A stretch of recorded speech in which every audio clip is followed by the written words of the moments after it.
Ladies and gentlemen, welcome to the live. I got my good friend, Pastor Matthew Shea from On Fire Ministries out of Spokane, Washington with me today. Matthew, thank you. I know you're busy, but I appreciate every time you come on. Oh, Vlad, love coming on. Thanks for having me. So, first of all, I want to just acknowledge how good God is, right? Last time I had you on was about 7 or 8 days before the election. Everybody's nerves were, all over the place. Well, Trump won and won decisively. But not only is he winning the election, we took the Senate, we were keeping the House. But then today this happened, right? And I want to kind of start off from this. So Fani Willis, so there's an investigation going on into Fani Willis. Kind of comment on what does this mean? Because the case was not dismissed, but she's the DA. Her office is every prosecutor in Fulton County, and they've all been disqualified. What can they do from here? All right. Well, there's a couple of things. First, going back to the Obama administration, that's really when the weaponization, at least in modern times, of the justice system really began in earnest. Now, it happened during the Clinton administration, but really during that time. And Trump isn't the only politician who has been attacked by the system, where the system has been weaponized against political opponents. It's happened, well, here in Washington, it's happened Montana, Idaho, it's happened across the country. So here's where I think the big shift is. First of all, they can't do anything going forward. That's number one. Number two, they're having to reevaluate now their lawfare strategy against conservatives. So lawfare has been going on, like I just said. They're going to have to reevaluate their lawfare strategy. And what I think is really happening, Vlad, is that in the next 20 years, that the Democrats really are going to be in the political wilderness. I think that everybody is figuring this out, and that hardworking Americans have just had enough. In fact, in Canada now, they're even catching on to this as well. But what this means legally is they cannot be a part of the case to go after Trump. This case is falling apart, very likely will be dismissed in the future. But this is just one example. I mean, there's dozens of these cases that are out there. And ultimately, as Trump takes office, that's really the next big thing to pray in. Takes office on January 20th. His team really needs to go after this so this never happens to other Americans again. The system is not supposed to be weaponized just because you disagree politically with somebody. Yep. What do you think of this? I shared this to my Twitter. I want to play. It's like a 50-second clip, but I understand you have breaking news. What is it? The Georgia State Senate has an investigation going on into the Fulton District Attorney's Office. There's a committee that's looking into this. Today, they've issued a subpoena.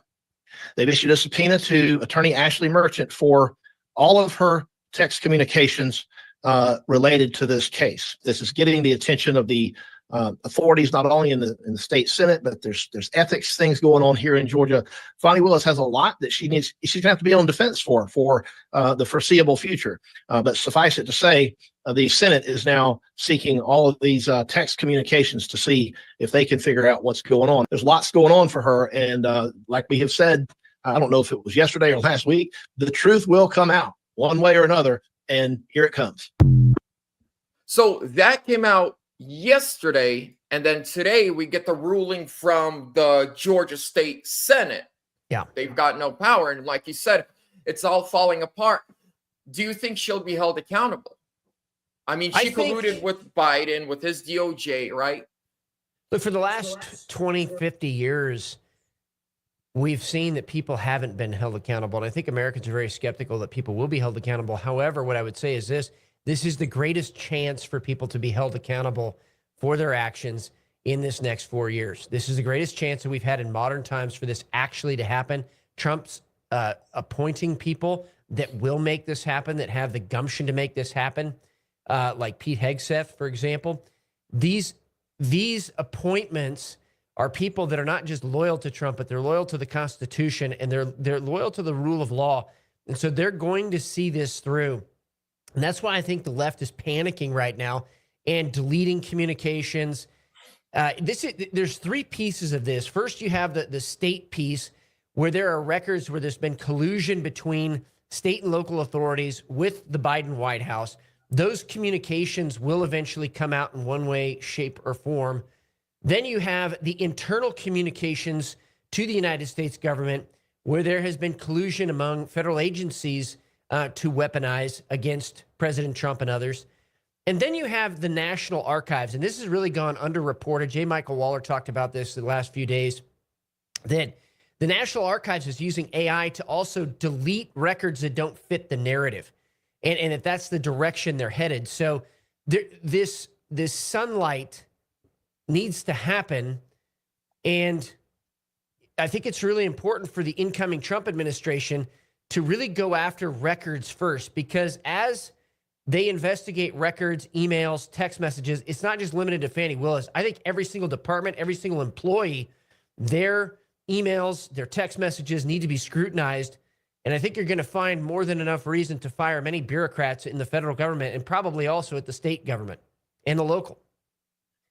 So on my thumbnail here, I put a very, I put Trump, a happy Joe Biden, and a very, very sad Obama. And I want to kind of explain why, and I want you to see if you agree. I believe that Obama has been pulling the strings for the last 4 years, 8 years, with the faces that we see. I understand there are people whose names we don't even know. They're really pulling stuff.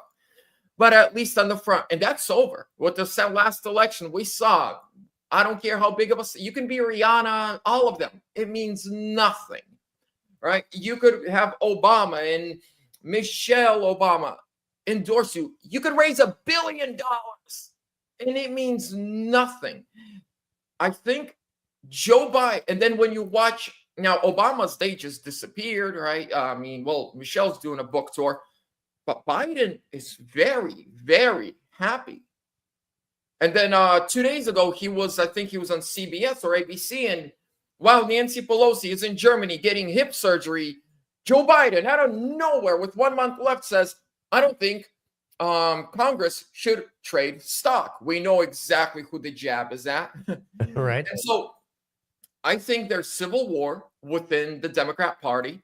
I think they're done. But on the flip side, when I look at what Mike Johnson tried to push through as the budget, after taking all those selfies with Trump and Elon Musk and JD Vance,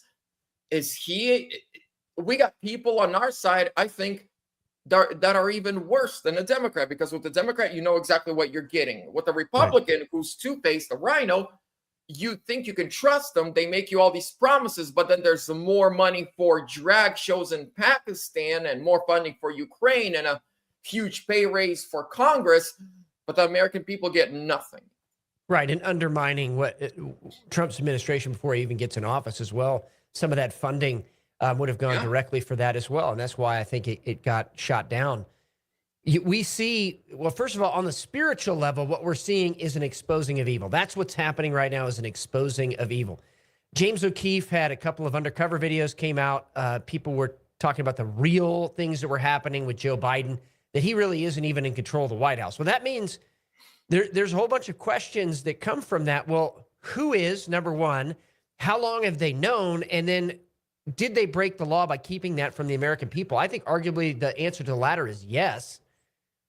That there was a cover-up, that he was without his faculties, and the 25th Amendment should have been invoked because his cabinet knew about it. So that's an investigation, and those are questions that need to be answered. Then you have, was Biden actually all along kind of coming against the people that were trying to destroy him and his family? And that's what it sounds like is going on right now.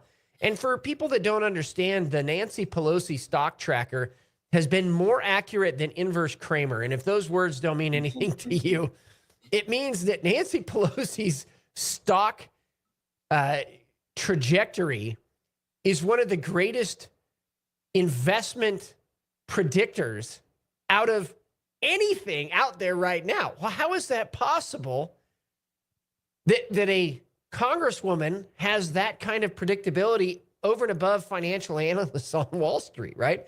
I mean, those are questions that need to be asked. And I think these people came against Biden. I think Obama, behind the scenes, came against Biden. And Biden said, hey, I'm going to preserve my family. I mean, that pardon was not just for Hunter, it was for himself. I'm going to protect my family. I'm going to protect my legacy against these other Democrats that are trying to attack me. And Obama, a former communist organizer in Chicago, really tried to fundamentally transform America. And I would just call it was an attempted communist revolution here in the United States. And we're not out of the woods yet, by the way. Tried to do that. It failed. And now our job as Americans who love this country and the Constitution is to make sure they can never do anything like that again, that they can never threaten this republic again. And I think Donald Trump understands that job and understands the gravity behind this. The next 4 years, I believe, are a window of mercy from the Lord, Jesus Christ, to give us a chance to right the ship permanently. And Oh, sorry. Go ahead. I believe it was Clement that said that he would talk about visions and he would prophesy the future and said he couldn't see past 2028. That's right. So I think it's up to us. I mean, these are choices we're supposed to make. I mean, God gives us free will. What are each of us going to do as Americans? And are we going to do the right thing here in this window of time?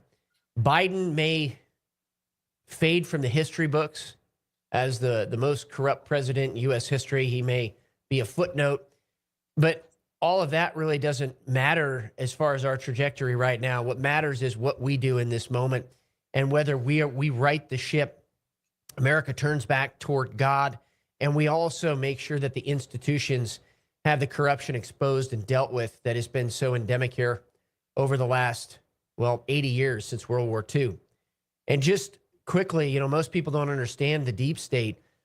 328 confirmed Soviet agents inside the Roosevelt administration really was the genesis of the deep state. We're still fighting that war against the communists here in the United States. And I think that people are waking up to this, and it's taken a while, but shows like yours and others have really exposed what has been coming against this country, a godless, atheist communism that has to destroy Christianity and the United States in order for there to be a one world government. And people used to say that was a crazy conspiracy theory. They now know that many of these conspiracies are now fact. Yeah. And kind of a quick thing, Joe.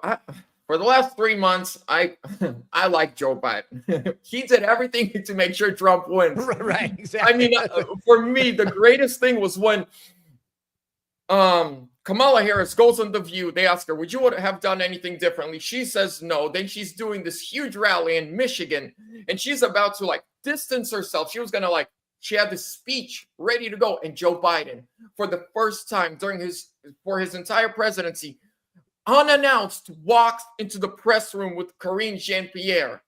So all the cameras in Michigan go off. They go on him, and he says, we've been singing from the same book. There's nothing I did that she didn't approve of. So everything I did was all thanks to Kamala Harris. I was like, man. And then when his wife went to vote and read, I mean, the subliminal, they let us know. And then when he invited Trump to the smiles, right? The smiles on Joe Biden's face, how happy he was, shaking Trump's hands, using the two hands, showing that respect when you give someone both of your hands to shake their hand, showing respect. Right. I mean, I think Joe Biden dedicated his entire life to the corrupt regime in Washington, D.C., and he thought they were his friends. He thought this is family. Yep. And then at a time of weakness, they all turned on him. And I think that I believe him and Jill, I can't prove this, but I believe this. They sat in a room after the coup and said, let's leave a legacy. That you were the only one who could ever beat Trump. Yep. I think that, and then, that's what they've been doing. But then you said we're not out of the woods yet, right? And I want for my audience, right? What do you think? What is going to happen? What are your predictions? We still got 31 days to go till inauguration. What do you think they might try to do before the inauguration, if you think they might try to do something? Well, I think they're going to try to pull something before the inauguration. I think they may try to take a shot, God forbid, at President Trump again. But, you know, God is not going to protect somebody's life just to allow us to auger into the ground. So I do believe that some of these things are going to be exposed. There was a Soviet defector in 2000 by the name of Stanislav Lunev. He was part of the GRU, which was really a more powerful, in many ways, intelligence organization in the former Soviet Union than the KGB. And most people don't even know what that is or haven't even heard that name. And the reason they haven't heard that name is because it was kept so secret, even from the Soviet people, for decades. Stanislav Lunev said that there were dozens of unaccounted for suitcase nuclear weapons inside the United States of America. Stanislav Lunev also said that there was a strategy that was agreed to after the fall of the Soviet Union, after the fall, between the GRU and Chinese intelligence to invade America and do it in a clandestine way with Chinese and Soviet. At that time, it was Russian special forces, and now it is Russian special forces, Spetsnaz, to invade the United States clandestinely, to set up terror cells here inside the United States, and then at a given point to have those terror cells activate. An October 7th style attack inside the United States of America. I don't know if that's coming, but I think we should at least prepare for it. I think we should acknowledge that that is what they said their strategy is, and that they have dangerous weapons on U.S. soil. We don't know how many, but the fact is they're here. And, you know, it's been confirmed that there are Stinger missiles unaccounted for on U.S. soil. That is a confirmed thing. So we're not talking about child's play here. We're talking about the potential for multiple terror attacks across the United States, a drone Pearl Harbor, suicide drones attacking a U.S. military base, or even attacking Mar-a-Lago for that matter. And I know that President Trump's team, his security team, has been beefed up dramatically here in recent weeks, but they could do something here in the next 30 days. Let alone everything else going on in the world, and the attempt to provoke World War III in the Ukraine-Russia war, the attempt to really weaken the United States in the Pacific prior to China trying to take Taiwan. And China had here a couple weeks ago the largest exercise it's had since 1996, not just one island chain with a naval and aircraft exercise, but a second island chain. So China is very clearly signaling that they want to take Taiwan in the near future. I'm talking not just the next 3 years. I'm thinking in the next 6 months to a year. But what better time to do that than prior to the inauguration? So there are a whole bunch of things happening globally that could spark a world war. And I think there are entities out there that are trying to provoke that. And then also here in the next 30 days here in the United States, could something happen as well? Yes. I don't think that, and I think most Americans know something's off. So what do we do about it? We need to pray this through. We prayed before the election. Now we need to pray through the inauguration. Then after the inauguration, we need to pray in reformation of these institutions here in the United States. Those are the three things. Trump gets inaugurated. What do you think his first deal of business should be? The first thing that he should focus on, is it stopping the Russia-Ukraine war? Or, in your opinion, like the first thing he has to tackle and fix? The first thing that I think he should do is pardon the political prisoners that are here in the United States. I think that's the very first thing he should do, because that brings wholeness to us. I think the second thing is addressing these foreign policy issues that have been such a train wreck. I don't think it's limited just to Ukraine. I think there is the conversation with Israel and what's happening in the Middle East. I think there is the conversation regarding China. So one of the biggest things that happened within 72 hours of Biden taking office is he undid Trump's EMP and hardening of our power grid. I think that needs to happen also, that Trump reinstates those things within the first 72 hours. So there's a lot he needs to do, but I would first address the issue of the political prisoners here in the United States of America. I think that's the biggest thing he could do. I want to ask you about two things that are happening across the nation. Now in Georgia, right? They had an election. A very anti-war guy. It's very similar to what happened in Ukraine 10 years ago. The president wanted to join the European Union, read through the documents, is like, I can't join you guys with what you're putting on the table. Boom, there's a revolution. My brother-in-law actually told me he got paid $500 and a free ride from a city 2 hours away to go riot, break windows. They gave him drugs, booze, and then brought him home. $500 American in 2014 in Ukraine. And now we see in Georgia, there was an election, a conservative guy who says we need to end the war in Ukraine and NATO, joining European Union. I don't think right now is a good time, according to what they want us to do. Boom, there's this revolution. And apparently all the police now work for Russia. And now their former president asking NATO to step in. And then we have Syria. So first I want to ask about Georgia. How dangerous is that to us? To bringing us closer to World War III? Who's behind it? Georgia, Abkhazia, all of these things, Gruzia, as you know it in Russian and Ukrainian, all of these things are potential sparks for World War III. Romania, Finland, Poland, all of these borders are. The issue is really, for all of the things you just brought up, is what has the Central Intelligence Agency actually been doing worldwide?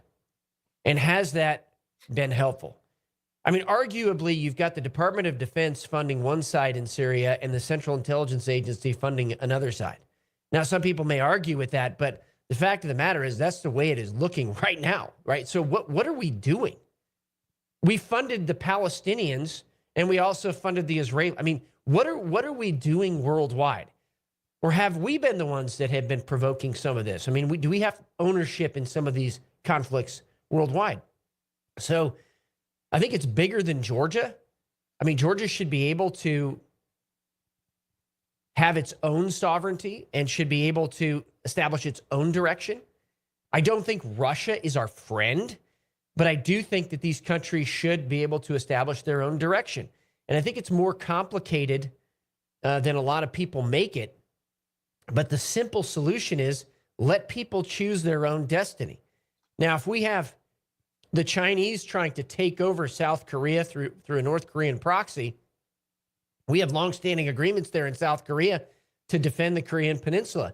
Should we abandon that? I don't think so. In fact, I think that a foreign policy of peace through strength is what Trump is pursuing, and that's what we need to continue to pursue. But I think it's U.S. meddling in some of these regions and trying to play literally both sides with funding and with advisors that has contributed to a lot of the conflicts that we're seeing. Now, some of it is the holdover from a GRU and a KGB strategy from the Russians. And I know this is maybe not a popular view, but it's the fact that there has been a strategy that has been anti-West and anti-United States. And this is the way I like to phrase it. There is a group of globalists in the East, in Russia and China, and there's a globalist group in the West that are trying to vie for one world government. And our job as Christians is to say, who can we support in those areas that are Christians, who love freedom, who love liberty? Who can we support in those areas? Who can we promote in those areas? But getting into this complicated system of I'm going to side this way and I'm going to side this way so that either way money is made by the selling of arms obviously is immoral. And just to make this very simple, the United States of America has been the biggest obstacle to the globalists. I believe President Trump is the biggest obstacle to globalists in the East and globalists in the West. That is what we need to support, is freedom in America, restoring America as a beacon on a hill, a city on a hill that brings hope to the rest of the world, where we can be strong in America and we can advocate that other countries can be strong for their own interests. That's ultimately what it means to be America first. We don't need, though, to be going outside of the original realms of the purview of the CIA or the FBI, for that matter, and weaponizing these things politically or turning them into a laundromat for funding to a particular political party. And now for the last question, Syria. I don't know much about Syria, but I'm hearing two sides. Assad was a bad guy, and the other reports I'm reading, Syria has the biggest concentration of Christians and churches in the Middle East that Assad protected. And now with these apparently the new leaders have a 10 million bounty on their head from our government, but yet we're now saying they've changed and they're moderates, and we're arming them. Kind of like what you just said. We have a $10 million bounty on the leader of this new, these moderate rebels, but yet we're funding him at the same time. And the warrant is still up. Just yesterday, I believe the spokesperson for the Pentagon said, yes, we are funding them. We want them to win, but if someone does bring us the guy, we'll still give you $10 million. So to sum up America First in 2 sentences, we should not support globalists anywhere, and we should support Christians and freedom fighters everywhere. My sense is this in Syria. You have Turkey with Recep Erdogan, who wants to reestablish the caliphate. That is his goal. It's part of a secret society with Fethullah Gulen, who recently passed away, to reestablish the caliphate, the Ottoman Empire in Turkey. That's his goal. He funded and gave material support to the Al-Qaeda ISIS elements that have now put on a new mask and a new dressing to be the moderate HTS. It's still the same people.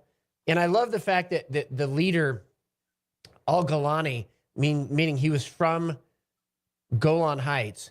I love the fact that some people are calling him Discount Zelensky now because he put a suit on and it looked clearly like he hadn't worn a suit in a long time. So you have the Al-Qaeda elements, and you have the Kurdish elements, which are backed by the United States.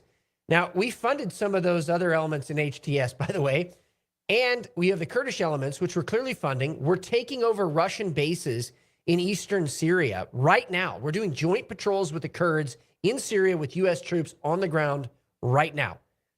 Turkey is setting to invade next week the northern part of Syria where those Kurdish forces are. I want you to understand what I'm saying right now.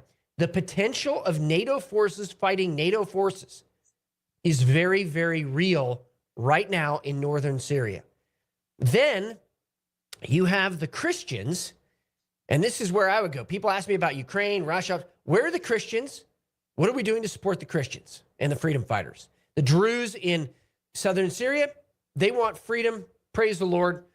Where are they located? They're located in a valley called the Valley of the Christians, and also in southwestern Syria, right on the border of the Golan Heights. Israel has met with some of those Druze leaders and some of those Christian leaders.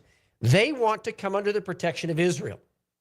So you have that faction down there. And then you had the Iranian proxies who were using Syria as a transit point for Hezbollah in Lebanon to attack Israel. That's now been cut off. So the big loser in all this has been Iran. So in Syria, what should the United States be doing? If we're going to be doing anything, it should be to make sure that those who have asked for help, Christians, freedom fighters who have asked for help, get the help that they need. And I'm talking more in a humanitarian sense, in the protection they need. And it's just close to the Israeli lines. So if somebody is talking with Trump, we should not be funding Al-Qaeda and ISIS elements. And the Kurdish elements, what secret agreements have been made with them, with the United States military that we don't know about? I mean, I think there needs to be some sunlight on there in this very complicated situation, some sunlight on there to know what we've actually committed to already. And without knowing that, how can we really make a good decision other than protect that southwestern portion of Syria? Because I think all along, Vlad, the idea was before the inauguration was to massively shift Syria in a particular direction. And those jihadi elements in Syria have said they're not going to stop in Syria, that they're going to invade Israel, and that they're going to invade Saudi Arabia, because that's the reestablishment of the Ottoman Empire. So by saying that, Israel's like, okay, then we're going to take Mount Hermon and we're going to take the Golan Heights and protect against you. We're going to take you at your word. And Israel has every right to defend itself and do that.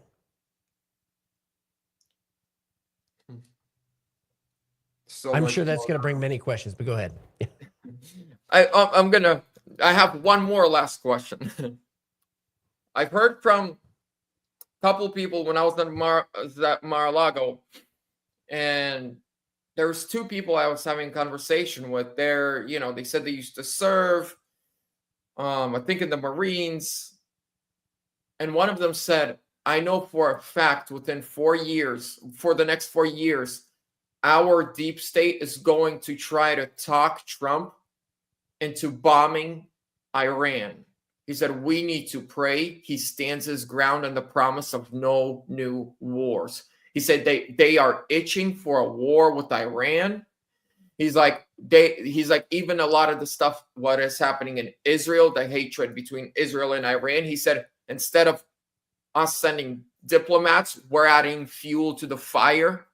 He's like, and the scary thing is our deep state and Pentagon thinks America's untouchable. But with Russia, with one of those Oreshniks, we're very touchable. He said, but they are just so focused on money and power. They don't see and they don't understand. And they were like, we need to pray so that Trump stands his ground and says, no, we are not going to do this. Because they want, the deep state and Pentagon want a full out war with Iran. Is that true?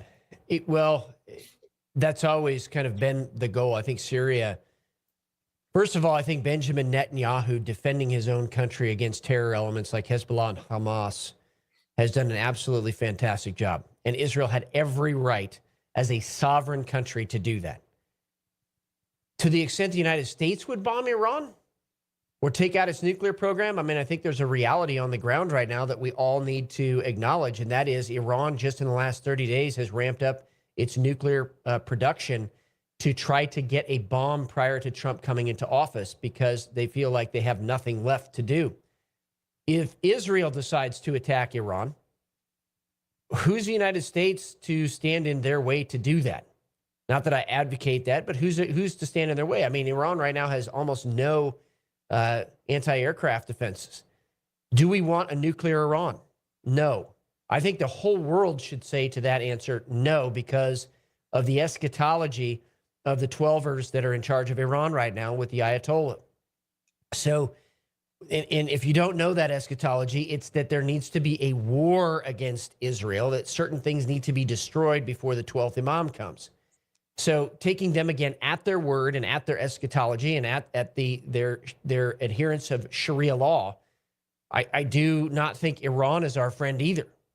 So their nuclear program going forward, I think we should say unequivocally, Iran should not have nuclear weapons, period. I think we should say that China should not take Taiwan, period. Now, are there ways to do that without bombing Iran? Could Trump make a call? I don't know, but I think there's also the ownership of the Iranian people. Why are they not raising up right now to overthrow the Ayatollah and the regime? I mean, there's a lot of undercurrent there. And what has the United States been really doing regarding that? I mean, there's a huge undercurrent in Iran right now. But also, what about Turkey? I mean, are they really a friend? And if they've been funding these jihadist elements, should we continue our friendship with Turkey, or how does that look coming in? I agree that there are many people right now that are trying to prompt Trump to bomb Iran or bomb other elements in the Middle East. But what's our foreign policy first? And I think our foreign policy, as far as Iran is concerned, needs to be that they should not have nuclear weapons unequivocally. I mean, that would be catastrophic for all of us in the Middle East, including here in the United States, where you have Unit 910 and elements of Hezbollah on American soil, and Iran is being backed into a corner right now. Same thing with the jihadi elements on the Sunni side that are in America right now from the Muslim Brotherhood Special Section that are on American soil right now. And so this whole entity, I'm going to go back to what I said at the beginning, we need to take care of America first. We need to root out the terror elements here in the United States now. The subversive communist elements, the subversive jihadi elements, and the foreign intelligence and foreign special forces elements that have infiltrated this country. We need to take care of it here in the United States first. And why are we thinking Israel needs our permission to defend its own country? I mean, that always has bothered me. And foreign aid to all of these countries around the world who are not our friends, where the money's being used against us and U.S. taxpayers are having to foot the bill on both sides of a conflict, is absolutely ridiculous. So Trump, moving forward, right now, should have a very clear policy of opposing globalism everywhere, supporting Christians and freedom fighters everywhere, and we should be taking care of the threats here in the homeland very first in priority. And I don't, I mean, that may shock people, but I think we're going to see some things come out, especially during the deportation that's going to happen, that are going to absolutely stun Americans of the level that we have been infiltrated here in the United States. That's how I would kind of simply state some matters that are extremely complicated, because I think the United States getting in the way of other countries defending themselves has really complicated the Middle East where it shouldn't have been complicated. You have jihadi elements who are very clear on what they want to do. You've got Israel, who has a right to defend its own territory and a right to defend itself. Why do they have to ask permission? And why do we not acknowledge that the jihadis mean what they say? Thank you, Matt. Tell my viewers where they can find you. You've got a daily show, weekly shows. Let them know where they can find you. Absolutely. So Patriot Radio, we're broadcasting on Patriot TV, 2 to 3 p.m. Eastern Standard Time every Saturday and Sunday. Also On Fire Ministries, SpokaneOnFire.church. Vlad, thank you so much for having me on. Really been a pleasure. Thank you so much. God bless you. God bless.